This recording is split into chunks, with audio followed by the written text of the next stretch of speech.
Welcome back in my new video. Hello student, good morning. आज हम इसके ऊपर हम पढ़ चुके हैं, ओव्यूलेशन तक का हम पढ़ चुके थे। अब हम पढ़ेंगे मेंस्ट्रुएशन साइकिल क्या होता है। Menstruation cycle, the reproductive cycle in the female primates is called the menstrual cycle. जो मतलब रिप्रोडक्टिव साइकिल्स होता है एक फीमेल्स में, उसको हम मेंस्ट्रुअल साइकिल कहते हैं। जैसे फीमेल्स चाहे वो मंकी का हो, चाहे एप्स का हो, चाहे ह्यूमन बींग्स का हो। The first menstrual cycle begin at puberty called the menarche. मतलब जो हमारा पहला मेंस्ट्रुअल साइकिल आता है, जब हमारा प्यूबर्टी यानी यौवन स्टार्ट होता है, तो उसको हम मिनार्की कहते हैं। नेक्स्ट सेकेंड पॉइंट हमारा आता है, in human females menstruation is repeated at an average interval of about 28 to 29 days. मतलब जो फीमेल्स में मेंस्ट्रुएशन साइकिल रिपीट करता है वह 28 से 29 दिन में एक बार रिपीट करता है। And the cycle events starting from one menstruation till the next one is called the menstrual cycle.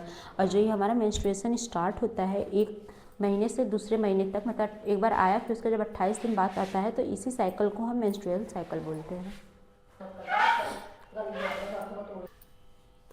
अब हमारा आता है phase one, menstrual phase. When endometrium line break and its blood vessel which form liquid that come out by vagina. मतलब जो हमारा phase first होता है वो मेंस्ट्रुअल फेज कहलाता है। इसमें क्या होता है कि जब हमारा इंडोमेट्रियम लाइन जो होता है वो ब्रेक करता है और जो उसमें से ब्लड निकलते हैं वो वेजाइना के थ्रू बाहर आ जाते हैं लिक्विड के फॉर्म में। एंड सेकेंड पॉइंट आता है, menstruation occur if release ovum is not fertilise. मतलब जो हमारा 14 दिन में जब हमारा ओवा जो होता है वो रिलीज होता है हमारा यूटेरस में, तो उस टाइम पे अगर एक जो होता है वो हमारा फर्टिलाइज नहीं होता, यानी जो ओवम जो होता है फर्टिलाइज नहीं होता, तो वही उसी के बाद हमारा मेंस्ट्रुएशन साइकिल मतलब हो जाता है। नेक्स्ट पॉइंट आता है हमारा, it last for 3 to 5 days. Lack of menstruation may be indicate of pregnancy. अगर आपने 3 से 5 दिन से भी ज़्यादा आपका पीरियड्स नहीं आया, तो इसका मतलब ये भी होता है कि आप प्रेग्नेंट हो चुके हैं। But it may also occur due to poor health and stress etc। लेकिन इस पीरियड्स का लेट होना सिर्फ प्रेगनेंसी को ही नहीं दर्शाता, वो पुअर हेल्थ और स्ट्रेस की वजह से भी हो सकता है। हमारा सेकेंड पॉइंट आता है फेज 2, फॉलिकुलर और प्रोलिफरेटिव फेज। इसमें क्या होता है कि जो primary follicle in ovary grows to become a fully mature Graafian follicle. जो हमारा प्राइमरी फॉलिकल होता है वह हमारा मैच्योर ग्रो करके ग्राफियन फॉलिकल में जब कन्वर्ट होता है, मतलब प्राइमरी फॉलिकल से सेकेंडरी फॉलिकल, फिर सेकेंडरी फॉलिकल से टर्शियरी फॉलिकल, टर्शियरी फॉलिकल में जो होता है हमारा एंट्रम डेवलप हो जाता है, जैसा कि हमने प्रीवियस वीडियो में पढ़ा है। और एंट्रम जो होता है वो एक मतलब लिक्विड का होता है, हाँ लिक्विड फॉर्म उसमें आ जाते हैं, और फिर वो ग्राफियन फॉलिकल में कन्वर्ट होता है। और simultaneously the endometrium of uterus regenerated by proliferate. और जो इंडोमेट्रियम होता है वो प्रोलिफरेटिव प्रोसेस के थ्रू फिर से रीजनरेट हो जाता है। नेक्स्ट पॉइंट हमारा आता है, this change in the ovary and the uterus are induced by change in the level of pituitary and ovarian hormones. मतलब जो हमारा ओवरी में चेंजेस होते हैं और तो हमारा यूटेरस क्या करता है, यूटेरस में भी चेंजेस आते हैं, और वो जो लेवल मतलब पिट्यूटरी और ओवरियन हार्मोन्स के लेवल में चेंजेस के कारण जो हमारा यूटेरस और ओवरी में चेंजेस आते हैं, उसका रीजन होता है कि जो पिट्यूटरी और ओवरियन हार्मोन्स में चेंजेस होता है। नेक्स्ट पॉइंट हमारा आता है, the secretion of gonadotropin hormones LH and FS। LH जो होता है हमारा ल्यूटिनाइजिंग हार्मोन जो होता है, एंड द FS जो होता है फॉलिकल स्टिमुलेटिंग हार्मोन्स होता है। ल्यूटिनाइजिंग हार्मोन्स हमारा क्या करता है कि ओवुलेशन प्रोसेस को जो होता है उसको वो स्टिमुलेट करता है, और जो फॉलिकल स्टिमुलेटिंग हार्मोन होता है वो फॉलिकल को डेवलपमेंट में इंक्रीज करता है। तो ये क्या होता है, increase gradually during the follicular phase and stimulate follicular development as well as secretion of oestrogen by growing follicle. मतलब जो एस्ट्रोजन का जो होता है वो सेक्रेशन करता है और ग्रोइंग फॉलिकल में भी हेल्प करता है। हमारा आता है फेज थर्ड, ओवुलेशन का प्रोसेस। मतलब अब अभी एंडोमेट्रियम बन गया, ग्राफियन फॉलिकल बन गया। अब ग्राफियन फॉलिकल से जो हमारा ओवा है वो कैसे बाहर आएगा, वो वाला प्रोसेस आ जाता है। Both LH and FS attain a peak in middle of cycle 14 days. मतलब जो ल्यूटिनाइजिंग हार्मोन होता है, जो फॉलिकल स्टिमुलेटिंग हार्मोन्स होता है, वह 14 डेज में अपने पीक को अटेन कर लेता है। वहाँ पे अब नेक्स्ट आता है, rapid secretion of luteinising hormone leading to its maximum level during the mid cycle. जो ल्यूटिनाइजिंग हार्मोन्स होता है वो मैक्सिमम लेवल को मिड साइकिल तक अपने पा लेता है, जो कि वो क्या करता है, इंड्यूस रैप्चर, जो कि वह मतलब कि ग्राफियन जो फॉलिकल्स होता है उसको रैप्चर करने के लिए उत्तेजित करता है, और and thereby release of ovum, और वहाँ से ग्राफियन फॉलिकल से ही एक ओवा रिलीज हो जाता है। नेक्स्ट आता है हमारा फेज 4, ल्यूटियल फेज और सेक्रेटरी फेज। इसमें क्या होता है हमारा, after ovulation remaining part of Graafian follicle transfer as a corpus luteum. मतलब जो ओवा रिलीज हो जाता है तो जो हमारा ग्राफियन फॉलिकल बचा होता है वो हमारा कार्पस ल्यूटियम में जो होता है वो चेंज हो जाता है। सेकेंड पॉइंट हमारा होता है corpus luteum secrete large amount of progesterone. जो कार्पस लुटियम होता है वो ढेर सारे अमाउंट में प्रोजेस्ट्रॉन को सेक्रेट करता है, which is essential for maintenance of endometrium, जो कि एंडोमेट्रियम के मेंटेनेंस के लिए बहुत ज़रूरी होता है। Because it is necessary for implantation of fertilizome. मतलब क्या होता है, जो कार्पस लुटियम चेंज हुआ है वो एक लार्ज अमाउंट में प्रोजेस्ट्रॉन को डेवलप करेगा, जो कि एंडोमेट्रियम को मेंटेनेंस करने के लिए बहुत ज़रूरी होता है, और फर्टिलाइज जो ओवम होगा उसको इम्प्लांट भी करता है।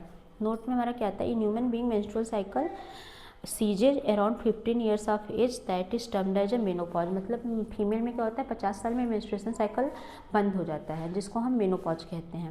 ये 50 साल 1-2 साल ऊपर नीचे भी हो सकता है, बट हमारे एनसीईआरटी में 15 ईयर्स ही दिया हुआ है। अब हमारा नेक्स्ट हेडिंग आता है फर्टिलाइजेशन एंड इम्प्लांटेशन। फर्टिलाइजेशन क्या होता है? Fertilisation can occur only if ovum and sperm are transported simultaneously to ampullary region. मतलब एक तो फर्टिलाइजेशन ही होता है जब स्पर्म एंड ओवा मिलते हैं और फर्टिलाइज करके जाइगोट बना देते हैं। तो और लेकिन इसका प्रोसेस क्या होता है कि जब जो हमारा स्पर्म होता है वह ट्रांसपोर्ट कर दिया जाता है एम्पुलरी रीजन में, जहाँ पे ओवा और स्पर्म दोनों आके मिलते हैं और फर्टिलाइज करते हैं। नेक्स्ट आता है हमारा point, during fertilisation sperm come in contact with zona pellucida layer. मतलब जब एम्पुलरी रीजन में स्पर्म आ जाता है तो zona pellucida layer of a ovum and induce change in a membrane. मतलब जो जोना पेलोसिडा होता है हमारा, मतलब वो ओवा का ऊपरी लेयर होता है ओवम का, तो वहाँ पे जब आके स्पर्म कांटेक्ट करता है तो क्या होता है कि ओवा में बहुत सारे चेंजिंग आने लगते हैं, और वह ब्लॉक कर, मतलब अगर एक स्पर्म ने जोना पेलोसिडा लेयर को पेंट्रेट कर दिया तो उसके अंदर ऐसे मैकेनिज्म स्टार्ट हो जाते हैं जिसके थ्रू कि और भी, जैसे एक साथ 200 से 300 मिलियन अगर स्पर्म हमारे अंदर गए हैं, तो अगर एक भी स्पर्म जाके ओवा के जोना पेलोसिडा लेयर के कांटेक्ट में आ गया तो ओवा के अंदर ऐसे मैकेनिज्म स्टार्ट हो जाते हैं कि वो बाकी स्पर्म को एंट्री अंदर नहीं दे सकता, जिससे यहाँ पे लिखा हुआ है that block entry of additional sperm and ensure only one sperm fertilise with ovum. और वो इंश्योर करता है कि सिर्फ एक ही स्पर्म जो है वो ओवा को फर्टिलाइज करे। नेक्स्ट पॉइंट हमारा आता है the secretion of acrosome help in the sperm inter into the cytoplasm. मतलब जो इस ओवम का लेयर होता है उसको पेंट्रेट करने के लिए स्पर्म में जो एक्रोसोम पाया जाता है उसके टिप पे, जैसे आपने देखा होगा ना ऐसे टिप पे जो एक्रोसोम था वो ही हेल्प करता है कि वो जोना पेलोसिडा लेयर के ओवम को पेंट्रेट कर दे, और उसके थ्रू जो होता है कि स्पर्म का जो हेड वाला पोर्शन होता है वह मतलब ओवा के साइटोप्लाज्म में चला जाता है, और वहाँ पे completion of meiotic division of the secondary oocytes हो जाते हैं। हमारा नेक्स्ट पॉइंट आता है हमारा the secondary meiotic division is unequal form second polar body and ovum soon. मतलब जो हमारा सेकेंडरी मेयोटिक डिवीजन होता है उसमें अनइक्वल फॉर्म हो जाते हैं, एक सेकेंडरी पोलर बॉडी बन जाता है और ओवम बन जाता है। The haploid sperm and ovum fuse to form zygote. और जो हैप्लॉइड स्पर्म होते हैं मतलब यन होता है, हैप्लॉइड होता है, और ये भी यन होता है, हैप्लॉइड होता है। जब ये दोनों फॉर्म कर जाते हैं तो जाइगोट बना देते हैं 2n, जिसमें न्यूक्लियस फ्यूज हो जाता है। नेक्स्ट पॉइंट हमारा आता है mitotic division start as a zygote move through the isthmus of oviduct called cleavage toward uterus in form 2, 4, 8, 16 daughter cells called blastomere. मतलब जब माइटोटिक डिवीजन जाइगोट का स्टार्ट होता है तो 2, 4, 8, 16 डॉटर सेल में कन्वर्ट हो जाते हैं, जिसको हम ब्लास्टोमियर कहते हैं। और embryo with 8 to 16 blastomere called morula. जो 8 से 16 ब्लास्टोमियर कंटेन होता है एम्ब्रियो, उसको हम मारूला कहते हैं। And the morula continuous to divide and transform into blastocyst. और जो मारूला होता है वो हमारा डिवाइड होता है और ब्लास्टोसिस्ट में कन्वर्ट हो जाता है as it is move further into uterus. और यह यूटेरस में फिर से मूव कर जाता है, मतलब ब्लास्टोसिस्ट स्टेज पे वो चलता होता है, यूटेरस में चला जाता है। Blastomere in blastocyst are arrange into an outer layer called the trophoblast. जो ब्लास्टोमियर होता है और ब्लास्टोसिस्ट में जब अरेंज होता है, ब्लास्टोसिस्ट में जो ब्लास्टोमियर जब अरेंज होता है तो उसके आउटर लेयर को हम ट्रोफोब्लास्ट कहते हैं। And inner group of a cell attach to trophoblast. और जो इनर ग्रुप होता है सेल का जो ट्रोफोब्लास्ट से attach called inner cell mass, उसको इनर सेल मास कहते हैं। Trophoblast layer gel attach to endometrium. जो ट्रोफोब्लास्ट लेयर होता है वह एंडोमेट्रियम से अटैच हो जाता है। And inner cell mass get differentiated as embryo. और जो इनर सेल मास होता है वह एम्ब्रियो में डिफ्रेंशिएट कर जाता है।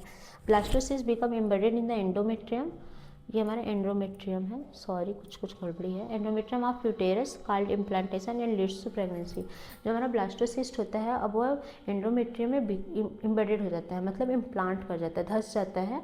और यूटेरस के जब एंडोमेट्रियम में ब्लास्टोसिस्ट धंस जाता है तो उस प्रोसेस को हम इम्प्लांटेशन कहते हैं और यहीं से हमारा प्रेगनेंसी स्टार्ट हो जाता है। Thank you. ये हमारा यहाँ तक ये वीडियो कवर हो चुका है। अब ये नेक्स्ट टॉपिक हम प्रेगनेंसी एंड एम्ब्रियोनिक डेवलपमेंट हम नेक्स्ट वीडियो में आपको पढ़ाएंगे। थैंक यू फॉर वॉचिंग, देखते रहिए आप।